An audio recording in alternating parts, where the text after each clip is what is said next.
আসসালামু আলাইকুম। সবাই কেমন আছেন? আজকে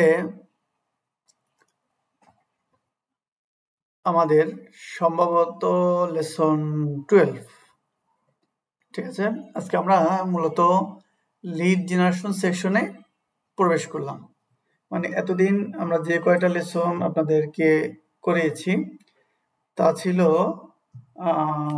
মোটামুটি ডেটা এন্ট্রির উপরে। ডেটা এন্ট্রির বেসিক এবং কিভাবে করবেন মোটামুটি তার উপরে আলোচনা চলছে। তো আজকে আমরা লিড জেনারেশন সম্পর্কে জানবো যে লিড জেনারেশন কি, কিভাবে করবেন, এটা আস্তে আস্তে আমরা শুরু করলাম। এরপর থেকে ধারাবাহিকভাবে আমরা এই লেসনগুলো শেষ করব। তা আমি আপনাদেরকে স্মরণ করাই দিই যে আমরা পরবর্তী যে লেসনগুলো আপলোড করেছি বা আপনারা দেখছেন, এটা ধারাবাহিক দেখবেন, মাঝখান থেকে দেখবেন না, এবং প্র্যাকটিস যতটুকু যেখানে প্র্যাকটিস করতে বলা হয়েছে ততটুকু করবেন। আপনি চাইলে একদিনেও সব ভিডিও দেখতে পারেন, তবে একদিনে ভিডিওগুলো দেখে কাজ করতে পারবেন না, কারণ এইটাই যখন আমরা লাইভ ক্লাস করাবো, যখন আমি লাইভ ক্লাস করাইছি, এটা লাইভ কোর্স যেটাকে বলে, এটা এক একটা টপিক্সের উপর এক এক দিন কিন্তু ক্লাস নিয়েছি। তাহলে আপনি যদি একদিনে সব দেখে ফেলেন তাহলে আপনি আয়ত্তে নিতে পারবেন না। হ্যাঁ, আপনি পারেন, সেই ক্ষেত্রে আপনি 2টা বা 3টা ভিডিও দেখতে পারেন, যেহেতু ছোট ছোট, আর লাইভ কোর্সগুলো তো একটু বড় হইতো, আলোচনা বেশি হইতো, তাই না? তো এই জন্য 2টা বা 3টা ভিডিও আপনি দেখতে পারেন, তবে অবশ্যই আপনাকে ধৈর্য সহকারে সিস্টেম নিয়ে দেখতে হবে। একদিনে সব দেখে ফেললেন কোনো কাজ হবে না, ঠিক আছে? আপনি যতটুকু দেখবেন তার প্র্যাকটিস করার চেষ্টা করবেন, তাহলেই কাজে আসবে, ছাড়া কিন্তু কাজে আসবে না, ঠিক আছে? আচ্ছা, এবার আসেন, আজকে আমরা কথা বলবো লিড জেনারেশন নিয়ে। যে লিড জেনারেশন কি সে বিষয়ে যাওয়ার আগে আমরা আপনাদেরকে একটু নোট ডাউন করতে বলবো, অথবা আমার স্ক্রিন যে স্ক্রিনটা দেখা যাচ্ছে সে স্ক্রিনের একটা স্ক্রিনশট আপনারা রেখে দিবেন, ঠিক আছে? এটা আপনাদের জন্য প্রয়োজন হবে। তো আমরা লিড জেনারেশন কাজ করতে আমাদের কি কি প্রয়োজন হতে পারে সে বিষয়ে একটা ধারণা দেব, তারপর আমরা পরবর্তী ক্লাসে যাব। তো need for B2B lead generation, মানে B2B লিড জেনারেশন কি করতে কি কি দরকার হবে সেই বিষয়টা আমরা আপনাদের ক্লিয়ার করছি।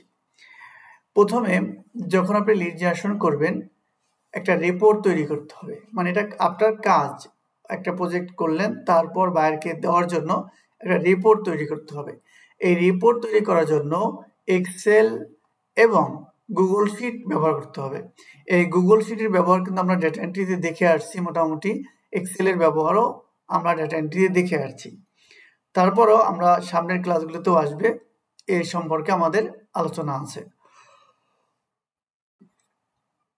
তো এক্সেল এবং গুগল শিট মাস্ট, এই 2টা টুলস আপনাদের দরকার হবে রিপোর্ট তৈরির জন্য। ক্লিয়ার? এবার আসেন ডিরেক্টরি সাইট। ডিরেক্টরি সাইট এটার আলোচনা সামনে আছে, তারপরে যদি এতটুকু মনে রাখেন যে directory site Google, Yelp, Google Maps, yellow page, এগুলো হলো ডিরেক্টরি সাইট। এই সাইটগুলো আপনার প্রয়োজন হবে। কেন? এই সাইটগুলো দিয়ে আমরা ডাটা কালেক্ট করব, লিড কালেক্ট করব, ঠিক আছে? এগুলো দিয়ে আমরা লিড কালেক্ট করব, ওকে? আচ্ছা, তাহলে আমাদের এগুলো প্রয়োজন।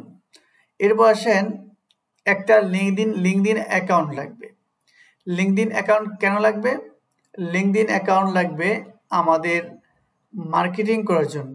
কি মার্কেটিং করবেন? আপনি যখন কাজ শিখে ফেলবেন, মার্কেট প্লেসে যখন অ্যাকাউন্ট করবেন এবং সেখানে সেটা প্রচারের জন্য, এবং যখন আপনি একটা অ্যাকাউন্ট করলেন, আপনি অনলাইনে কাজ করেন, সেইটা যখন প্রচার করতে যাবেন অথবা বায়ারদের বুঝাইতে চাইবেন যে আমি এই কাজটা করি, আমাকে কাজ দিতে পারেন, সেই প্রচারটাই করবেন লিঙ্কডইনে। তো আপনার একটা লিঙ্কডইন অ্যাকাউন্ট দরকার। এছাড়াও B2B লিড জেনারেশন করতে হলে লিঙ্কডইন অ্যাকাউন্ট দরকার হবে। বিভিন্ন টুলস লিঙ্কডইন অ্যাকাউন্টের সাথে জড়িত, আমরা সামনের ক্লাসগুলোতে সেটা দেখব। এরপরে আপনাদের যেটা প্রয়োজন হবে এক্সটেনশন অথবা tools. apollo.io, leper, email extractor, তারপর ইমেল ফাইন্ডার, snop.io, ভিপিএন, একটা ভিপিএন প্রয়োজন হতে পারে, ইমেল টেস্টার, একটা সাইট প্রয়োজন হতে পারে। এই যে বিষয়গুলো বললাম, এই বিষয়গুলো আপনাদের টোটাল লিড জেনারেশন কাজ করতে এগুলো লাগবে, ঠিক আছে?